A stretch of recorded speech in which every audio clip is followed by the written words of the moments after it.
Yeah, like the social services, especially the children's social services, go into homes to vulnerable women that have no voice, and they come and take their kids off them, and like they're splitting families up, you know what I mean? And it's appalling what they're doing, you know, it's a bloody disgrace.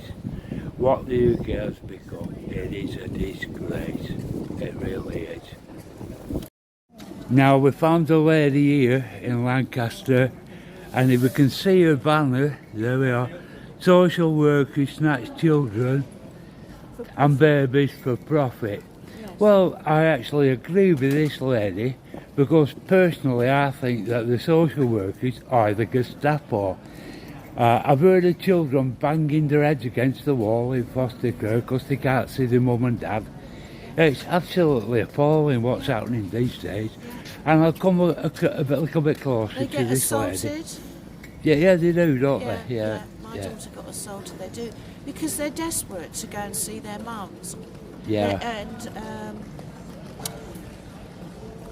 Yeah, I know what you the mean. policy is targeting vulnerable women, Yeah, and it's a profitable industry, multi-million-pound industry. yeah. And, Well, do you know, in Blackburn, based on risk of future possible harm, which you can't win, and it's an abhorrent system. it is. I mean, in Blackburn, right, Yeah. they were closing a special school down, yeah, for special needs children. And like, I thought, oh, I'll try and help this school.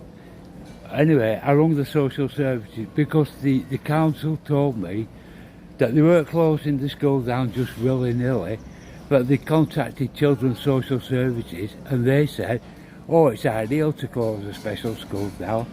And then I rung the top person up in Blackburn Social Services. I said, have you got any children yourself? She said, well, it's nothing to do with you. She said, but no, I haven't. I said, so you haven't got a special needs child, have you? She said, no, I haven't. I said, well, how do you know that the school should be closed down? Yeah. Anyway, the school was saved, but I agree with you. That's positive, right? Yeah. But they're still taking children. They're taking babies. Yeah. They took my friend, and he won't mind me saying this, Billy Burnell's child. Yeah. And they fabricate stuff in the courts.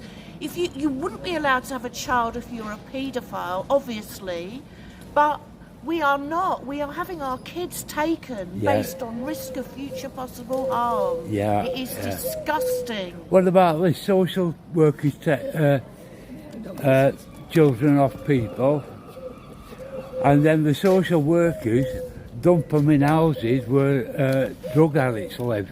Well, I don't know about that. Well, it's true, is But that? they certainly are doing it for financial reasons and Yeah. without due care. Yeah. It's disgusting. And it's not just the social workers, it's the police doing this. Yeah. The police. The police, Yeah. Yeah. I mean, these days are absolutely cruel and terrible. It's like this. corrupt. It's corrupt, yeah. We live in a corrupt world. What's your dog called? Eddie. Hi, Eddie. And he's just had a biscuit there, so... All right. Anyway, God bless you, love, and you're doing a good job, so thank you. Yes, it is... it's a very, very cruel system. Yeah. And it's not... It's targeted at vulnerable people. Vulnerable People with no people. voice. Yeah. And for money. £250,000 per child, setting up more children's homes where children aren't being looked after properly, where they could stay with their parents. Do you remember the Rochdale scandal? Yes. Satanism. All that were the child had an imaginary friend, and the social workers come in, took all the kiddies off their families, they put them in baths and scrubbed them with scrubbing brushes, and told them that they were dirty. That's social workers for you, the interfering busybodies. So I agree with everything this lady says about social workers. Okay. Okay. Well, good luck. Listen, you take care. Yeah, Thanks you to take care, thank you. I'm Paul Lynch, reporting in Lancaster, and thank you. Yeah, like the social services, especially the children's social services, go into homes to vulnerable women that have no voice, and they come and take their kids off them, and like just splitting families up, you know what I mean? And it's appalling what they're doing, you know, it's a bloody disgrace. What the UK has become, it is a disgrace, it really is.